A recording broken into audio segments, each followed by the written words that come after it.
Et bonjour tout le monde, aujourd'hui on se fait un petit unboxing suivi d'un test donc de cette caméra spécialisée dans la vidéosurveillance. Donc c'est pas une GoPro ou quelque chose comme ça, c'est vraiment spécialisé dans la vidéosurveillance puisqu'elle est limitée au 720p et à 20 images par seconde. Donc c'est pas énorme mais c'est suffisant pour faire ce qu'elle doit faire, c'est-à-dire de la surveillance. Donc ça marche avec le Bluetooth, donc avec une application gratuite sur iOS et Android, donc pour paramétrer la caméra, et mode vision nocturne, donc avec une petite aide infrarouge pour voir la nuit. Voilà, donc je vais vous décrire un petit peu les détails, les spécifications de la caméra avant de passer à l'unboxing. Alors attendez, je vais passer, hop, comme ça, 3 types de déclenchement. Donc en fait, il y a 3 options pour que la caméra se déclenche, sachant que la caméra, quand elle filme, l'autonomie tient 1,5 heures, et en mode veille, elle tient 1 mois sans recharger, donc c'est plutôt cool.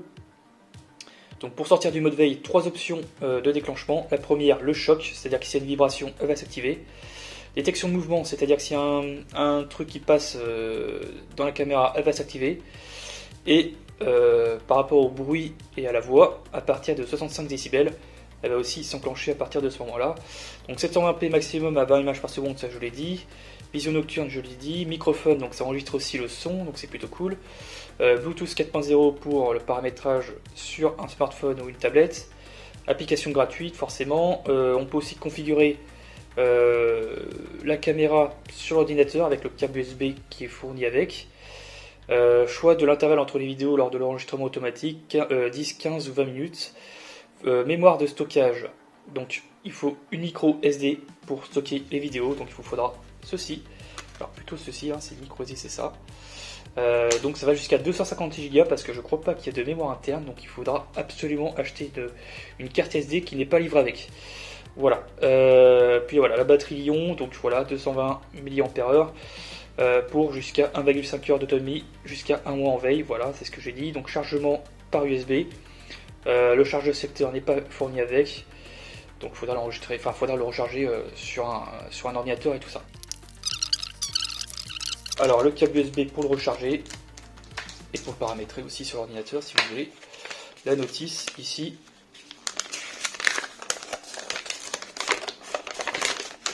Je pense qu'on n'a pas forcément beaucoup besoin si l'application pour le paramétrer sur le portable est assez instinctif.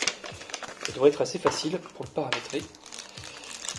Et la caméra, vous voyez, qui est vraiment pas très grande. Pour vous donner une idée par rapport à ma main, c'est vraiment tout petit, donc c'est assez discret. C'est nickel si vous voulez surveiller par exemple votre voiture. Par exemple, si vous habitez dans un quartier chou, j'en sais rien, vous mettez cette caméra qui est très très discrète, qui se fond presque avec le tableau de bord, et ça filme en fait, ça fait son boulot en fait, ça surveille votre voiture. Et si votre voiture se fait péter une vitre ou crever un pneu, je pense qu'avec la vibration elle s'active. Pareil, s'il y a quelqu'un qui passe devant, qui tourne autour de votre voiture, ça s'enclenche aussi. Donc c'est plutôt sympa. Vous voyez là c'est le port, donc ça vous donne une idée quand même des dimensions de l'objet. Bon, de toute façon elles étaient écrites, je crois, au dos du truc, de la boîte.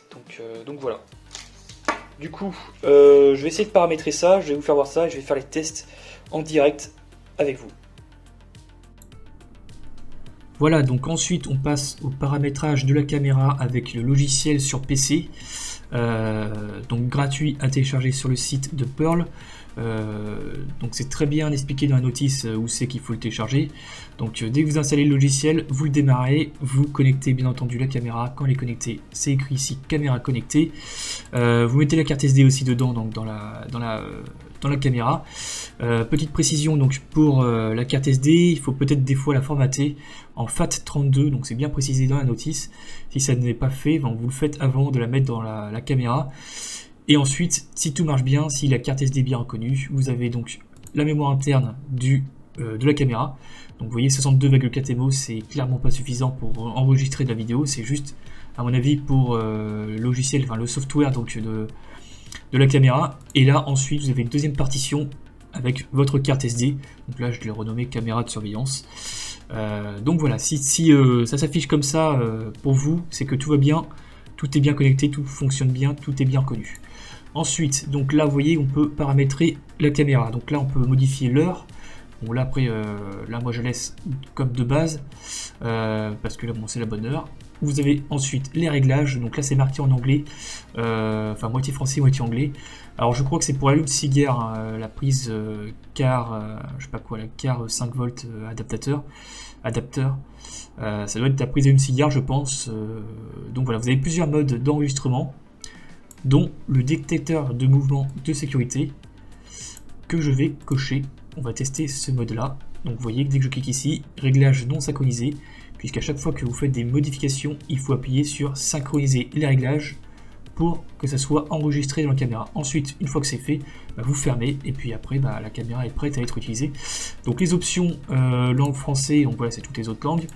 Mode express, paramètres personnels, je sais pas trop ce que c'est, mais on s'en fiche, on n'est pas obligé d'aller là-dessus. Plier, je sais pas ce que c'est, ça m'ouvre un truc, je sais pas. Et formater, ça c'est pour tout simplement formater la carte SD, donc forcément ça effacera toutes les données vidéo qui sont enregistrées dessus. Voilà, une fois que c'est fait, on peut fermer et on peut faire démarrer la caméra. C'est ce que je vais faire tout de suite.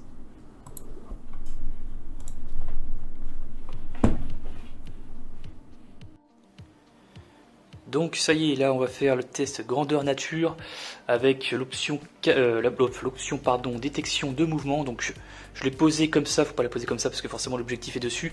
Là elle va filmer le plafond, mais comme ça je serai sûr qu'elle ne s'enclenchera pas par inadvertance à cause peut-être chez moi des ombres ou des choses comme ça. Je connais pas trop le seuil de déclenchement de la détection de mouvement. Donc du coup comme ça, si je filme le plafond, vu qu'il n'y a rien sur le plafond, du coup elle s'enclenchera pas malencontreusement. Donc du coup le bouton il est juste sur le côté, je vais le presser. Voilà, faut rester appuyé dessus. Petite LED verte. Elle va normalement clignoter. Donc là, normalement, là, elle enregistre. Elle enregistre toujours quand vous la mettez en marche. Elle enregistre quelques secondes. La LED va s'éteindre. Donc là, du coup, là, elle est en mode veille. Et du coup, si je passe ma main devant, on va faire un test. Voilà, là, je passe ma main une fois, deux fois, et la troisième fois, puis la quatrième fois, on est fou. Voilà, donc là, normalement, il a techniquement filmé mon passage de main au-dessus. Donc du coup, on va vérifier ça directement sur l'ordinateur. Et nous revoilà donc sur l'ordinateur. On va vérifier. Je vais brancher directement, hop, la caméra en direct. Voilà. Donc voici le dossier qui stocke les vidéos. Donc ça, on s'en fout, hein. Ça c'est la mémoire interne, on n'y touche pas. Ça c'est la carte SD, pardon. Et donc vous voyez, voici, on a les deux enregistrements. Donc le premier enregistrement de quelques secondes quand j'ai mis la caméra en mode veille en fait. Donc il vous enregistrera toujours une petite donnée. Elle va vraiment clignoter. Donc là normalement là elle enregistre. Elle enregistre toujours quand vous la mettez en marche. Elle enregistre quelques secondes. La LED va. Voilà, donc là vous voyez c'est ce que j'ai fait tout à l'heure avec la vidéo. Donc là, quand la lumière s'est éteinte, on va dire l'enregistrement s'est terminé et elle est passée du coup en mode veille avec du coup la deuxième piste vidéo. Voilà, je passe ma main une fois, deux fois et la troisième fois, la quatrième fois, on est fou. Voilà, donc là normalement il a techniquement filmé mon passage de main au-dessus. Donc du coup on va vérifier ça directement sur l'ordinateur. Voilà, donc là j'ai coupé et du coup voilà, l'enregistrement s'est bien fait comme prévu après mon passage de main. Donc après il faut faire des tests par rapport, comme je vous ai dit, au seuil de sensibilité du mouvement. Mais bon, je pense qu'il est techniquement assez sensible. Bon là après c'est vrai que j'ai vraiment mis ma main devant à même pas 1 mètre de la caméra. Donc voilà, mais bon, c'est que ça reste quand même assez sympa. Sachant que si ça ne vous va pas, il y a aussi un mode, et ça c'était pas dit dans la boîte, il y a un mode détection de mouvement plus le son. C'est-à-dire que si c'est le mouvement ou le son, un certain nombre de décibels, elle va s'enclencher. Donc ça vous rajoute quand même une double sécurité pour qu'elle s'enclenche bien si jamais il y a un souci. Voilà, donc moi je vous remercie d'avoir regardé la vidéo. Si vous avez des questions, n'hésitez pas, j'y répondrai du mieux que je peux, et je vous dis à la prochaine, moi, pour une nouvelle vidéo.